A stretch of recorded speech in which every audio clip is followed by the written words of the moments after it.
Vocês podem me lembrar.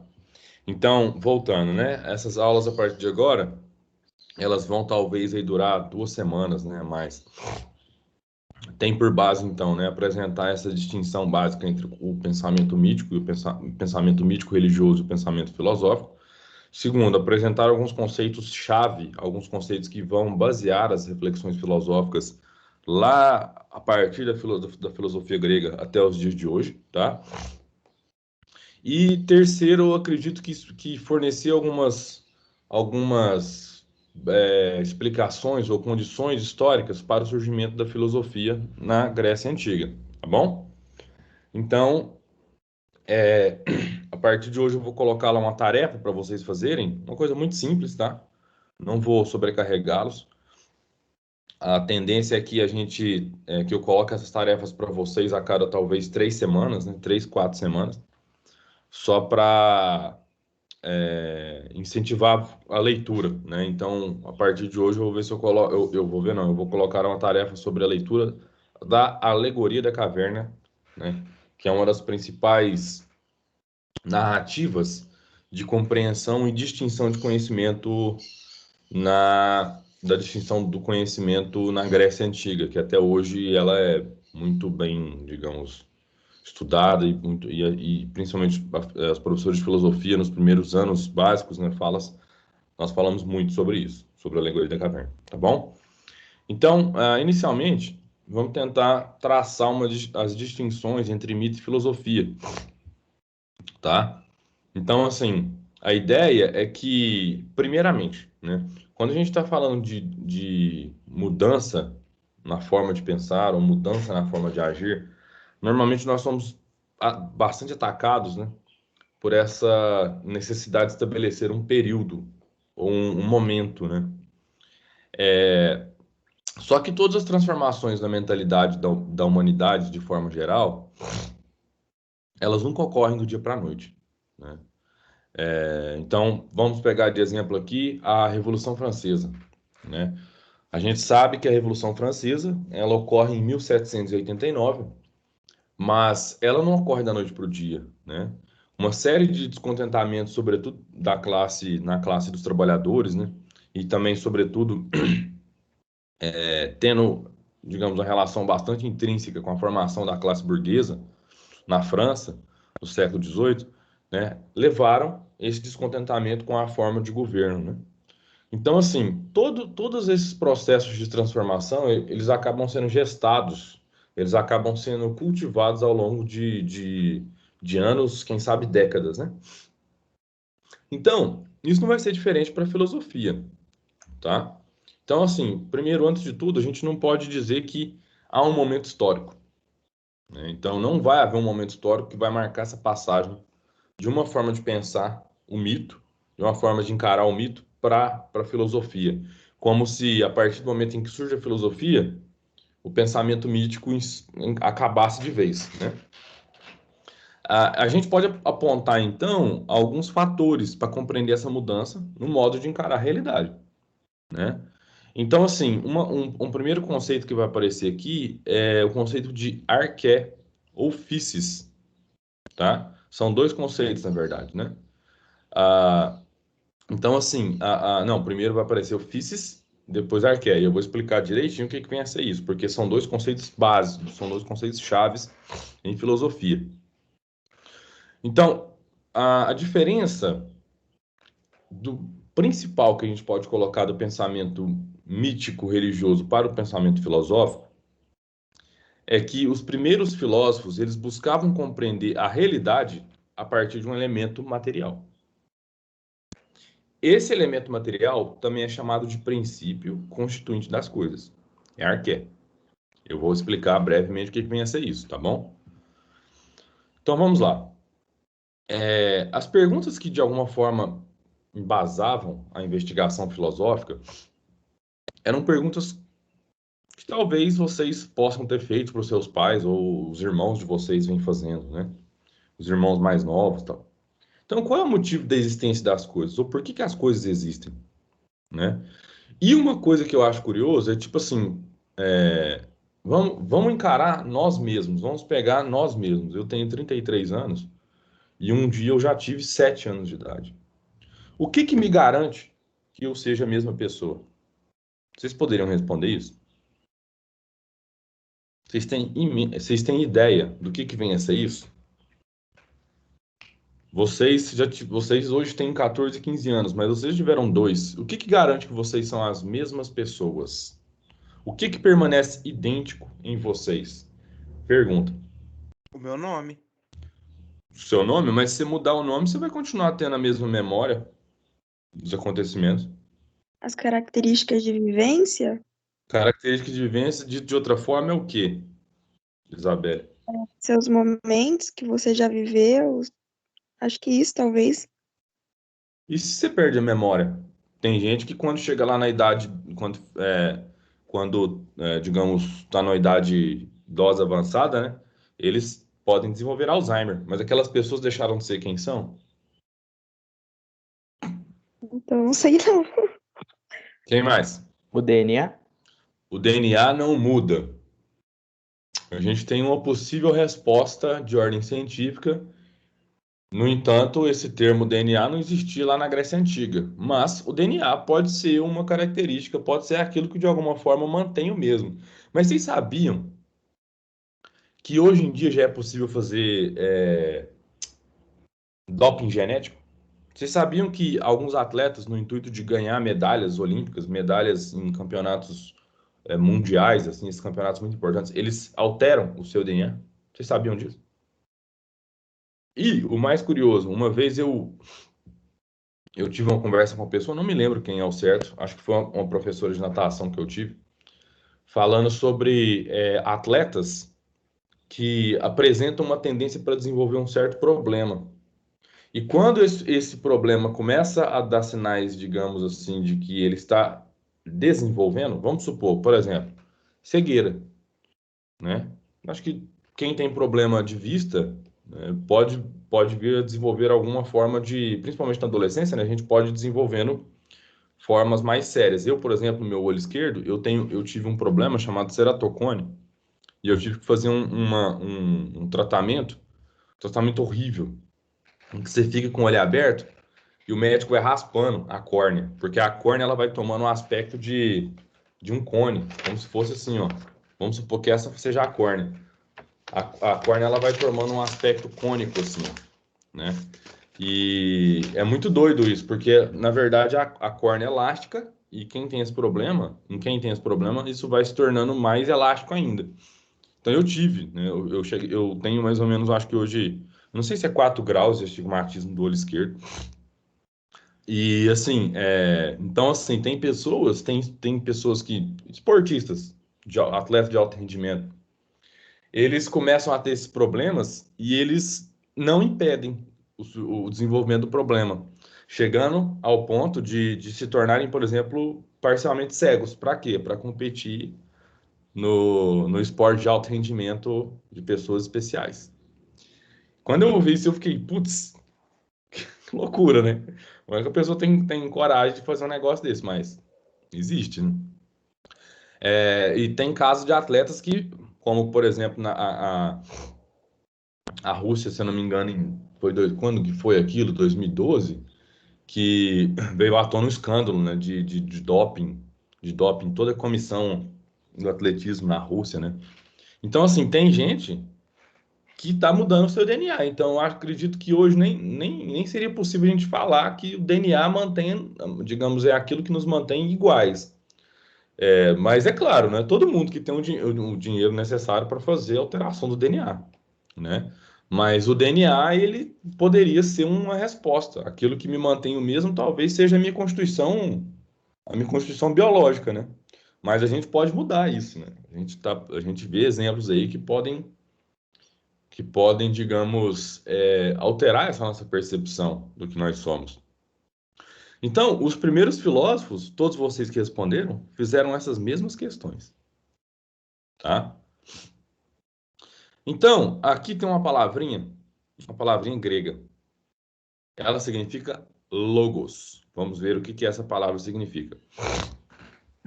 Então, as respostas dadas às questões anteriores, as questões que nós mostramos né? Tipo, o que permanece idêntico, por que as coisas mudam, né? Elas têm digamos, algo em comum.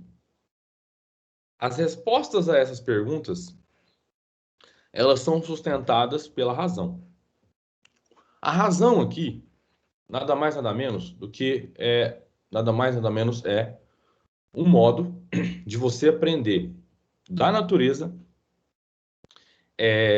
leis gerais que expliquem ou que regem aquele determinado fenômeno. Dito de outra forma, a razão seria, né, ao menos pela perspectiva dos primeiros filósofos, a condição que nos distingue dos outros animais, né? A gente vai ver ao longo dessas aulas que não existe, eu acredito que não existe, não só eu, né, mas estudos bem recentes vêm colocando à prova que a razão não é aquilo que nos distingue dos animais, porque os animais eles também apresentam a razão em menor ou maior grau do que nós, seres humanos, tá? Então, assim, o logos é um conceito, é um outro conceito filosófico, está expresso nessa palavrinha aqui grega, né? O logos, ele tem diversos tipos de, talvez, não diversos tipos, mas de vários significados, e preste atenção nisso. O logos é a palavra ordenada, é a linguagem, é a razão discursiva, é o discurso, é uma norma ou uma regra. O que vem a ser isso? Basicamente, no primeiro contato que nós temos com o mundo ao redor, vamos imaginar, ou vamos observar uma criança, né? Uma criança que está aprendendo a falar. Inicialmente, essa criança tende digamos, a repetir o que os pais ou as pessoas ao redor elas começam a falar, né? Com o tempo, né, ela já consegue falar algumas palavras e consegue associar uma palavra a uma coisa. Então, hoje é muito comum que crianças peguem celular, né? Peguem um celular e tal, e querem ver alguns programas. Então, elas associam uma determinada função ao celular. Então, é muito provável que uma das primeiras palavras que elas vão aprender seja o nome desse objeto. Não só desse objeto, mas nomes por exemplo, tais como mãe, pai, né? TT, comida, leite, né? Então, por aí vai. Então, o que a criança está fazendo? Ela está dando nomes às suas necessidades. Quando você começa a fazer isso, nada mais, nada menos, significa que você está dando, atribuindo, na verdade, e isso não de forma consciente, né? Mas você está atribuindo um nome a um objeto. Essa relação de atribuição de um nome a um objeto é chamada de relação de designação. Porque nós designamos um nome, uma palavra a um objeto, tá? Então, nesse processo inicial, o que nós estamos fazendo? Nós estamos atribuindo uma palavra a uma coisa. E nós aprendemos que aquela palavra, o sentido da palavra, ela aponta para aquele objeto. O sentido da palavra, ela está se associando com aquele objeto. Essa é uma das primeiras formas que nós temos de compreender a nossa realidade, de dar nomes, né? Inclusive, tem a passagem na Bíblia que Adão. Adão, ele denomina, ele dá nome aos animais, né? Então, o que acontece? Isso, né, esse processo de denominação, de designação, é uma primeira tentativa de atribuição de uma palavra à sua função. Esse é um processo inicial de cognição. O que é cognição? Cognição é conhecimento. Vocês entenderam isso, pessoal?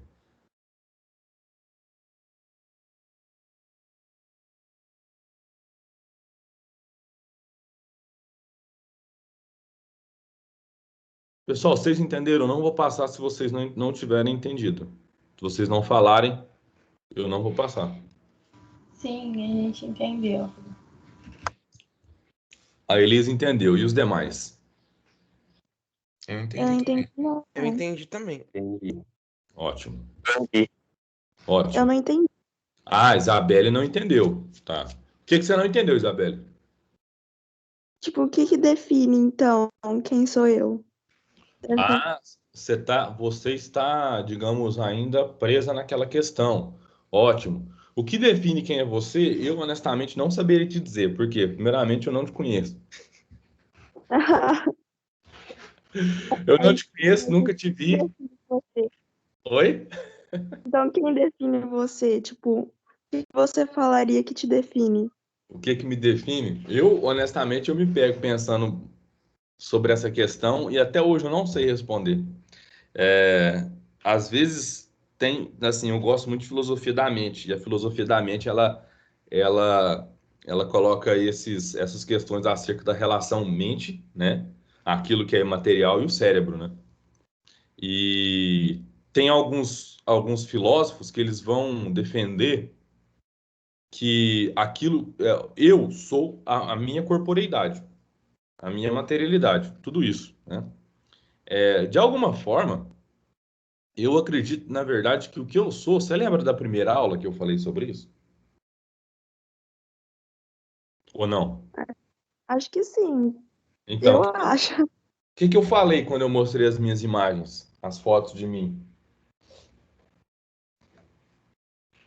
Mas Falou que tá falando gostava de viajar, falou algumas outras coisas também que eu não me lembro ao certo, mas foi isso. Basicamente, você Isso. mostrou quem era você. Eu mostrei. Olha só, o Guilherme ele já falou uma palavrinha que eu prefiro. Eu mostrei quem eu sou, mas eu não me defini. Eu posso ter me mostrado, eu posso ter delimitado as minhas vontades, meus gostos, aquilo que eu sou. Mas me definido nesse aspecto, eu acho que eu acredito que eu não me defini. Mas se a gente for dizer que quando a gente diz o que a gente gosta, o que a gente não gosta, a gente nos define, talvez esse processo de mostrar o que eu sou tenha me definido, né? Mas eu paro a pensar numa coisa. É, a gente sempre está nos definindo, digamos, a partir a partir daquilo que a gente gosta, daquilo que a gente não gosta, daquilo que, digamos, é um atributo a nós, né? Ou, como dito lá vocês estudando em português, vocês devem fazer muita análise sintática, né? Ou se não fizeram, vai começar a fazer. A análise sintática, na verdade, é quando você analisa uma sentença. E como que você analisa uma sentença? Entendendo primeiramente quem é o sujeito e o que é dito desse sujeito, né? Então, assim, tudo aquilo que eu digo sobre mim mesmo é um predicado. E esse predicado, ele pode ser dito de diversas formas. Eu posso dizer, assim, que eu gosto de viajar, eu sou uma pessoa temosa em alguns aspectos. Então, eu acredito que essa pergunta, ela vai ser sempre inesgotável. E no final das contas, Isabelle, eu acho, perdão, a resposta a essas perguntas vão ser sempre inesgotáveis. No final das contas, eu acho que a coisa, a questão mais complexa a se definir é dizer quem sou eu. E no momento em que você define aquilo, e eu acho que na verdade o grande exercício que nós temos perante a nossa vida primeiro e antes de tudo, definir o que nós não queremos para depois definir o que a gente quer. E eu acho que essa fase de adolescência de vocês é onde vocês começam a tatear isso, onde vocês começam a entender que, talvez não conscientemente, vocês começam a entender aquilo que vocês não querem. E esse processo, e eu vou dizer uma coisa, esse processo ele vai durar mais ou menos até os 30 anos. Não estou dizendo que todo mundo vai passar por isso, mas quando eu falo isso, eu estou projetando a mim nesse processo de descoberta.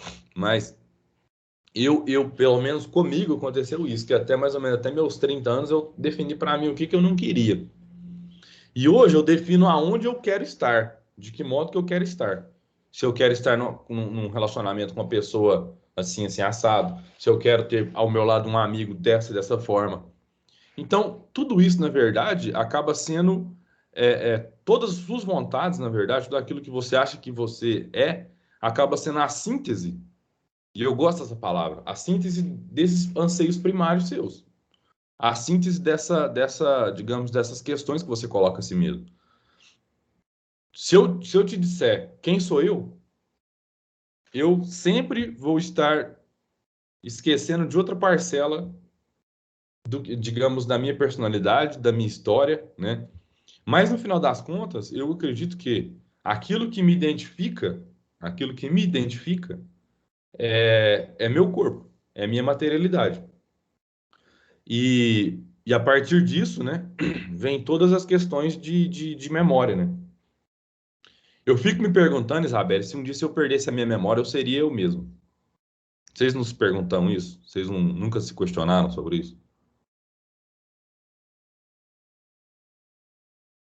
Eu não tinha parado pra pensar. É doido isso, né? Se você perde essa memória, será que você vai continuar sendo Ô, você? professor, então Oi, assim, Guilherme. eu acho que o que me define, o que te define, talvez não seja só uma coisa, talvez seja várias, É, infinitas coisas. A ótimo, cor do Guilherme. meu cabelo, a cor do meu olho, o formato da minha boca. Isso, isso. Guilherme, você falou tudo, porque é exatamente a partir disso que eu uso a palavra síntese. A síntese, ela é uma palavra que ela é prima de outra, né? O sintético, né? É o sintetizado. Então, a síntese, na verdade, acaba sendo o resultado de um processo. E nós estamos vivendo sempre nesse processo, né? De nos identificar. Então, eu posso, você falou bem, tipo, a cor do meu cabelo, eu posso pintar meu cabelo. Eu posso depois, sei lá, raspá-lo, né? Então, assim, essas modificações corporais, elas modificam a forma como eu me apresento para o mundo e como eu me entendo com isso. Então, eu acho curioso, porque às vezes a pessoa fala assim, né? Ah, eu mudei meu cabelo, mas eu continuo sendo a mesma coisa. Não, você não continua sendo a mesma coisa. Olha, eu não sou mais o mesmo quando eu tinha 7 anos, tinha 7 anos. Ah, sei lá. Nossa, rapaz, faz tempo, hein? O quê? 27, sei lá. Nem sei mais, nem lembro. Então, assim, tem muito tempo, né? Então, tipo assim, eu não sou mais aquela pessoa. E eu me orgulho muito, assim, de falar que eu não sou mais a mesma pessoa de 2 meses, 5 anos, entendeu? E esse processo, e é isso que, tipo assim, que nos leva. Eu tive um professor na graduação que ele falava uma coisa interessante, que é o seguinte, que quando nós falamos, quando utilizamos os termos o mesmo e o diferente, nós já estamos fazendo filosofia. Porque no momento em que porque nada, primeiramente, nada nos garante que as coisas serão as mesmas, né? E por nada nos garantir, a gente não pode, e por nada nos garantir que as coisas são as mesmas, quando nós utilizamos o termo diferente, nós já estamos questionando o uso do mesmo. Então, assim, essa continuidade, né, quando a gente já coloca em pauta a ideia de continuidade ou descontinuidade, nós já estamos fazendo filosofia, né? Então, fala assim, será que eu sou o mesmo? Eu lembro de situações quando, por exemplo, eu estava na idade de vocês, né, quando estava no primeiro ano, quando eu tive a primeira aula de filosofia. Eu falei, puta que, desculpa falar isso, mas nossa, mano, é isso que eu quero, é isso que eu quero estudar, porque até então eu queria estudar era história, queria fazer história, né? Aí depois eu falei assim, eu quero estudar isso aqui. Então, naquele momento, eu visualizei algo que, tipo, que me forneceu as respostas para um questionamento que eu tinha naquela época, que é o que eu quero fazer, né? O que eu quero fazer de curso superior. E 3 anos depois eu estava no curso de filosofia, eu já tinha outras questões. Então, assim, para pensar que tudo isso, né? São questões que, além de terem ficado no passado, elas me sintetizam enquanto pessoa hoje. Mas elas não me definem. É doido pensar isso, né? Então, nesse sentido, quando a gente está falando, tipo assim, utilizando esses exemplos e tentando trazer à tona a ideia do logos, logos é razão, logos é palavra, logos é ordem, né? É, um exemplo que eu dou muito para meus alunos é o seguinte: basta você, por exemplo, tá, lembrei, assim, um exemplo que eu posso dar para vocês. Vamos supor que a Isabelle é uma bibliotecária. A Isabelle chega numa biblioteca, uma biblioteca, ela vai trabalhar na biblioteca, ela chega nessa biblioteca e tá uma zorra. A biblioteca tá uma zorra. Tá tudo bagunçado, né? Então, tipo assim, tem mais de 1.000 livros, ela chega aqui, ó, na biblioteca em casa. Eu falo, Isabelle, eu quero que você arrume a minha biblioteca. Fala assim, nossa, mas como é que tá organizado isso? A primeira pergunta. Aí eu vou te falar, ó, esse lado de cá é livro de filosofia e teoria, ali literatura. Ali são livros aleatórios, ali tem mais livro. Então, o que acontece? Quando a Isabelle pergunta como está organizado, ela está perguntando qual que é o princípio, qual que é a razão, como, digamos, como está distribuído essa organização, né? Isso é muito comum quando a gente começa a fazer, quando a gente vai, por exemplo, tem alguns cursos superiores, né? É, quando você vai fazer psicologia, a primeira pergunta que vão te fazer mais na frente, fala assim, mas qual é a designação que você vai seguir? Ou seja, você vai ser psicanalista, você vai ser comportamental, você vai ser behaviorista lógico, você vai ser, enfim, né? Então, assim, essas questões, elas, na verdade, elas estão te colocando um norte, né? E esse norte, ele vai te ajudar a orientar todas as estratégias que você vai traçar a partir daquilo. Isso, né, nós podemos denominar de outra forma, nós podemos definir como princípio de organização, né? Então, a partir do momento em que você questiona, assim, a Isabelle fala assim, olha, se você está organizando os seus livros por temas, então eu vou propor a seguinte reorganização. Quando eu estou falando assim, né, que eu organizo meus livros por temas, eu já estou dando uma razão para aquilo, estou dando um sentido para aquela ordem. O logos é basicamente isso. É um modo de organizar a realidade de forma racional. Eu vou falar de novo. O logos nada mais é do que um modo de organizar a realidade, fornecendo explicações para aquela realidade de modo racional. Então, olha só. Então, a diferença do logos, né, para o pensamento mítico é que o logos ele necessita ser fundamentado, ele necessita ser assentado, ele necessita ser, digamos, desenvolvido em cima de argumentos racionais. Então, não dá para fornecer mais uma resposta para o acontecimento da chuva ou dos raios como sendo um Deus. Eu tenho que observar o fenômeno, compreender como se constitui aquele fenômeno a partir da minha observação, fornecer uma explicação que seja universal e, assim, criar uma teoria ou uma lei que vai reger aquele fenômeno. Vocês entenderam, pessoal?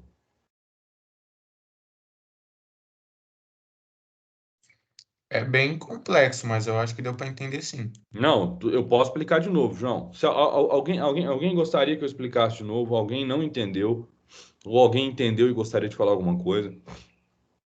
Dá uma explicadinha de novo aí, professor, por favor. Tá, dou sim, Marcos. Ó, o seguinte. Pessoal, vamos tentar entender. Vamos pegar o exemplo da biblioteca, né? Você vai. Vocês não foram na biblioteca ainda. Nossa, gente, é triste pensar isso, né? Que vocês ainda não foram no campus. Talvez vocês devem ter ido lá pegar os livros, né? Nós só viu lá o tamanho da mansão que é aquela escola. Então, vamos pensar o seguinte: vocês entram na biblioteca hoje do campus do Instituto Federal de São Paulo, no campus Votuporanga, né? Aí vocês vão ver que a biblioteca ela está organizada por temas. A organização por temas nada mais é do que uma forma de organizar o acervo de livro que tem-se ali, né? Que existe ali, né? Quem criou isso? Foram as bibliotecárias, né? Então, o curso de biblioteconomia é um livro que é um curso que visa organizar a informação, né? Não é um curso que visa formar pessoas para trabalhar na biblioteca, mas visa organizar a informação. Então, todo e qualquer tipo de dado que é compreendido a partir da realidade é chamado de informação, né? Então, assim, nós hoje em dia nós temos uma infinidade de dados que estão constantemente virando informação para a gente. Então, informação é o dado que pode ser apreendido. Tá, mas como que se organiza isso? Então, vamos voltar, por exemplo, da biblioteca. A partir do momento em que você tem aquela quantidade de livros, você tem que fornecer um princípio de ordem, ou ordenar aquilo. Você precisa ordenar os livros. Então, a Isabelle pode propor que eu organize a minha biblioteca por tema, pelo sobrenome dos autores, pela relevância dos livros, né? Então, eu vou organizar aqui, vou organizar a minha biblioteca pela relevância do uso dos livros, né? Então, o que acontece? Essas três formas essas três formas iniciais que eu estou dizendo aqui, nada mais são, na verdade, do que um modo de se organizar o que eu tenho, modo de dispor a informação, né? Então, o que acontece? Quando a gente cria um modelo com o qual nós vamos organizar a realidade, nós estamos dando ordem para a realidade. Organizar pressupõe ordem, pressupõe a criação de um princípio para organizar aquilo, né? E isso, basicamente, de forma bastante grossa, é o que a gente está denominando de logos. Logos é a palavra que dá ordem. Logos é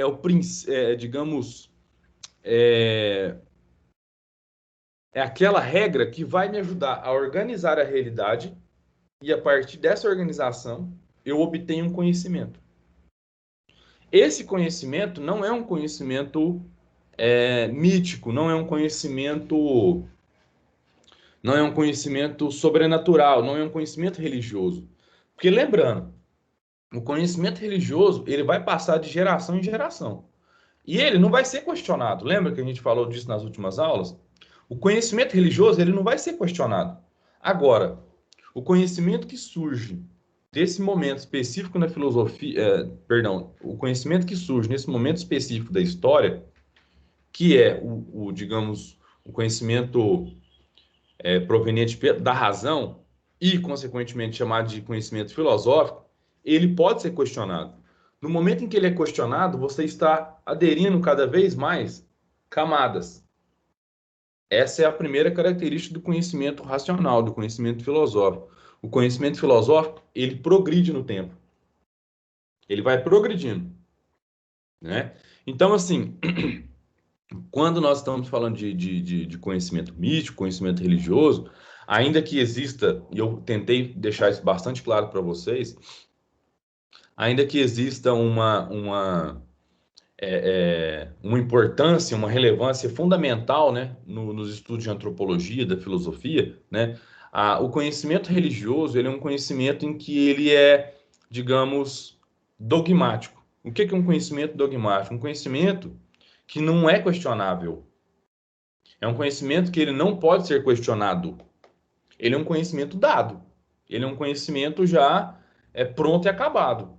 Agora, o conhecimento científico, conhecimento racional, vamos colocar desse jeito, o conhecimento racional é um conhecimento que ele vai progredindo. Então, você pode discordar de um cientista e apresentar, né, no lugar daquele conhecimento que proposto por esse cientista específico, pode apresentar outra forma de conhecer a realidade, outra forma de estudar um fenômeno.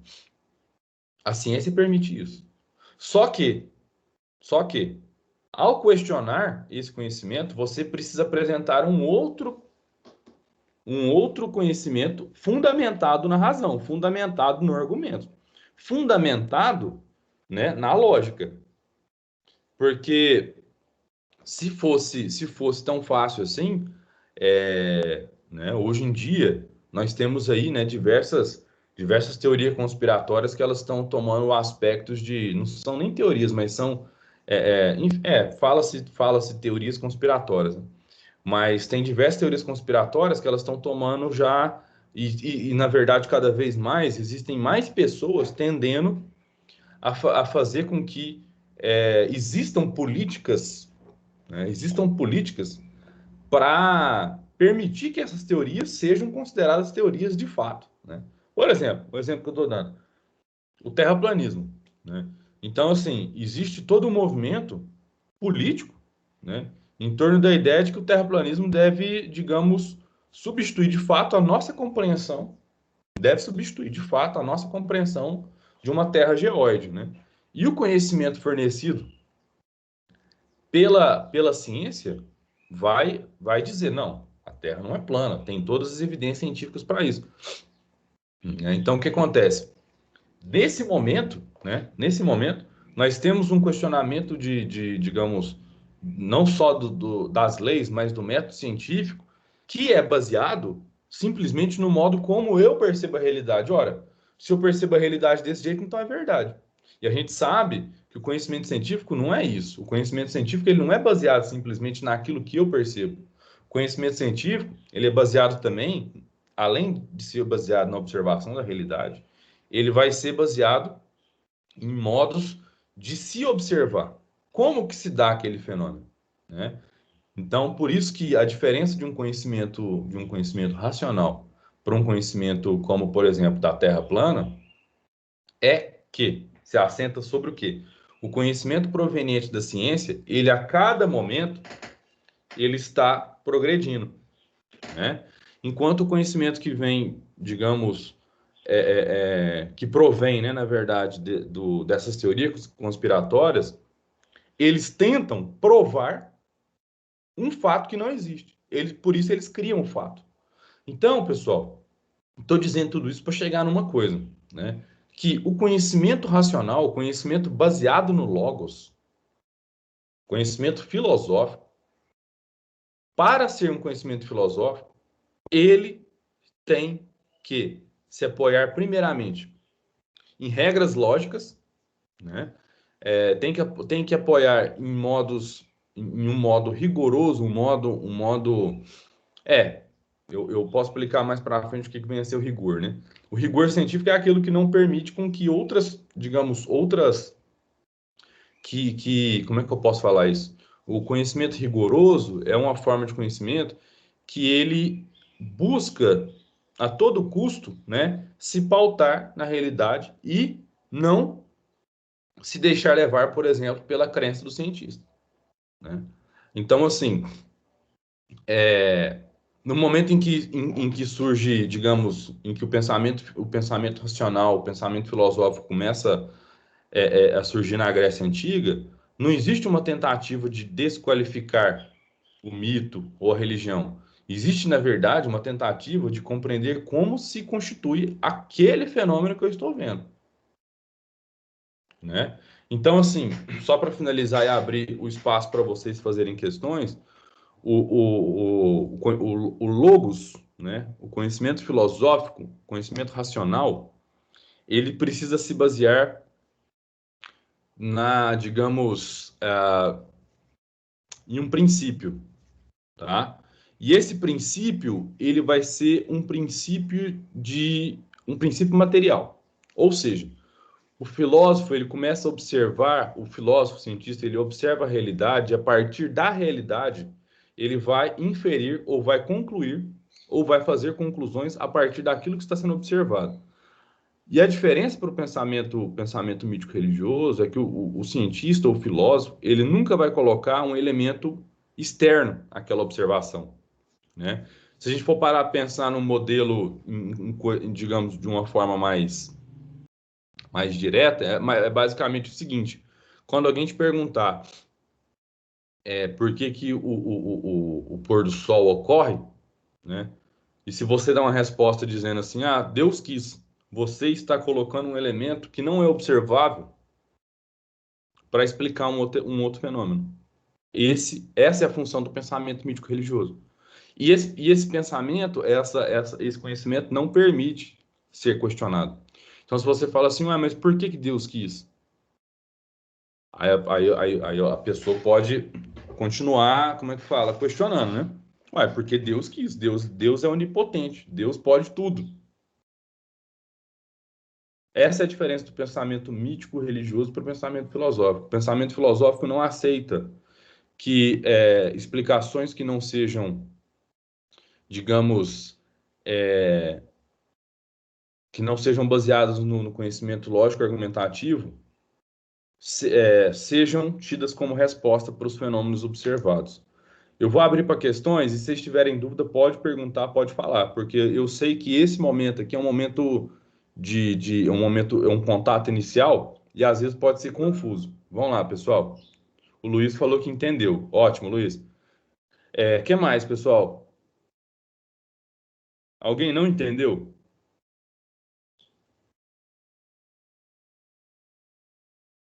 Eu entendi tranquilo, professor. O Guilherme também entendeu. Isabelle, ficou claro para você? Claro, eu entendi. Tá, o que você entendeu? Do Logos eu entendi que ele é uma forma de organizar a realidade, só que com a razão. Isso. E sobre o que me define, não tem como ser uma resposta só, porque eu posso falar que muita coisa me define. É. Tanto característica quanto o que eu gosto de fazer, essas coisas. Isso, exatamente. Pessoal, só para voltar nesse exemplo da biblioteca, né? Pensa o seguinte, que o que vai orientar a organização dos livros na biblioteca da Isabelle, né? Tipo assim, quando ela fala assim, eu vou organizar os livros por temas e subtemas. Quando ela faz isso, ela está fornecendo um princípio ou um modo de se organizar essa realidade. Esse modo, né, pode ser explicado.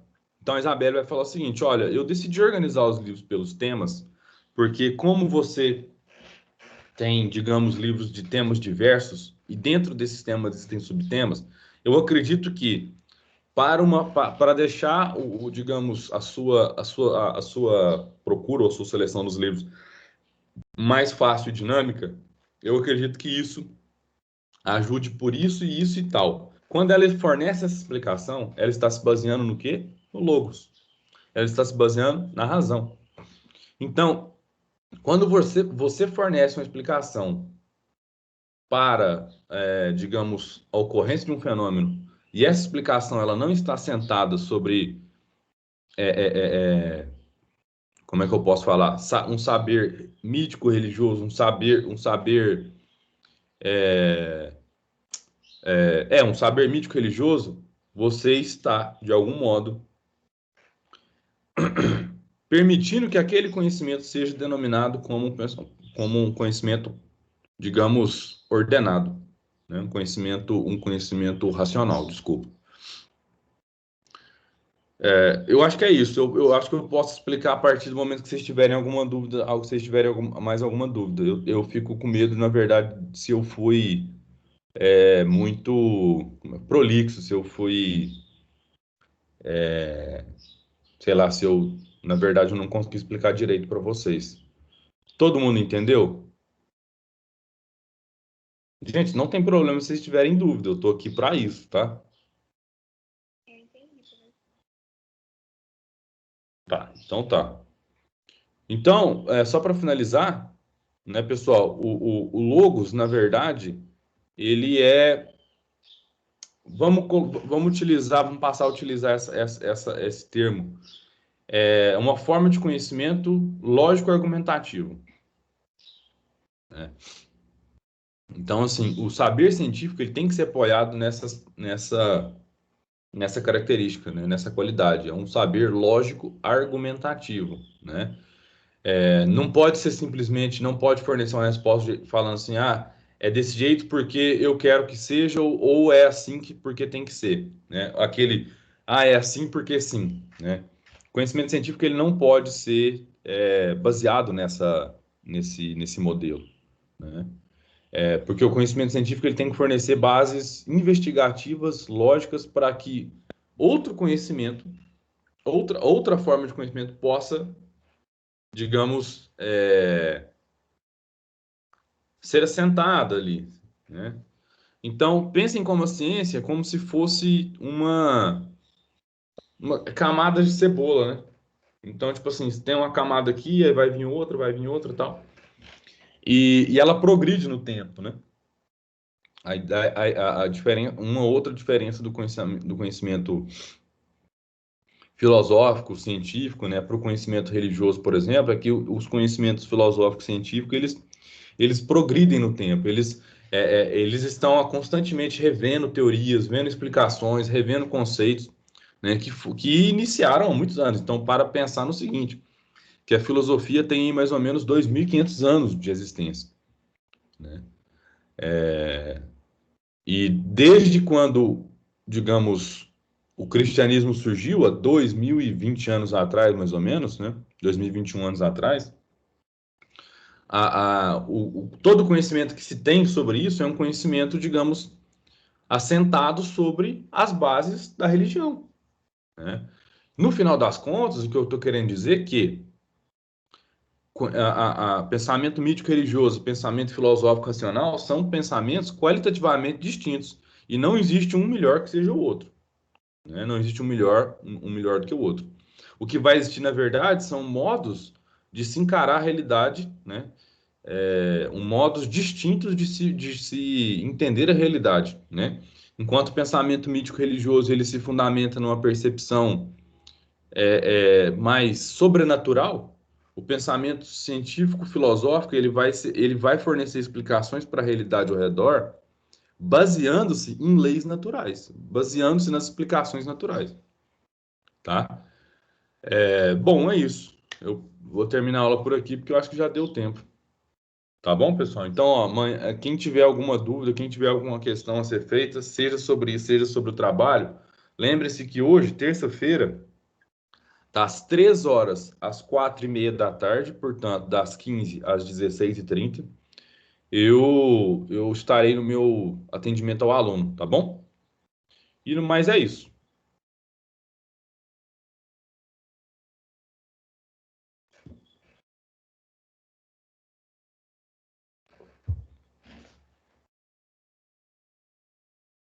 Professor, o atendimento ao aluno é no Teams?